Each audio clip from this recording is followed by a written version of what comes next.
భూపాలపల్లి మున్సిపాలిటీలోని 8వ వార్డులో Congress party councillor అభ్యర్థి సొత్కు రమ సమ్మయ్య ఎన్నికల ప్రచారం చేపట్టారు. 8వ వార్డులో కాంగ్రెస్ మహిళా శ్రేణులతో కలిసి సొత్కు రమ సమ్మయ్య ఇంటింటి ప్రచారం చేశారు. 8వ వార్డు ప్రజలు ఆశీర్వదించి గెలిపిస్తే ఎమ్మెల్యే సహకారంతో వార్డులోని సమస్యల పరిష్కారమే ధ్యేయంగా 8వ వార్డు అభివృద్ధికి కృషి చేస్తానని సొత్కు రమ సమ్మయ్య తెలిపారు.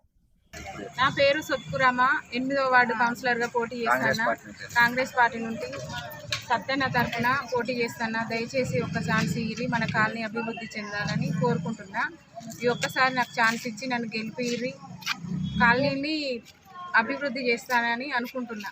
8వ వార్డు నుంచి పోటీ చేస్తున్న సొత్కు రమ సమ్మయ్య గారి గండ్ర సత్యన్న గారి ఆధ్వర్యంలో మరియు తిప్పల రాజేంద్రన్న గారి ఆధ్వర్యంలో గవర్నమెంటు స్టేట్లో గవర్నమెంట్ ఉన్నది. ఈ కాలనీలో ఏ సమస్య ఉన్నా అన్నగారి ఎమ్మెల్యే గారి దృష్టికి తీసుకుపోయి ప్రతి సమస్య పరిష్కరిస్తామని ఈ మన 8వ వార్డు కాలనీ వాసులందరికీ మేము మనస్ఫూర్తిగా కోరుకుంటూ, ఏ సమస్య ఉన్నా కూడా అడిగి మీ దగ్గరికి వచ్చి మేము తెలుసుకొని పనిచేస్తామని కోరుకుంటూ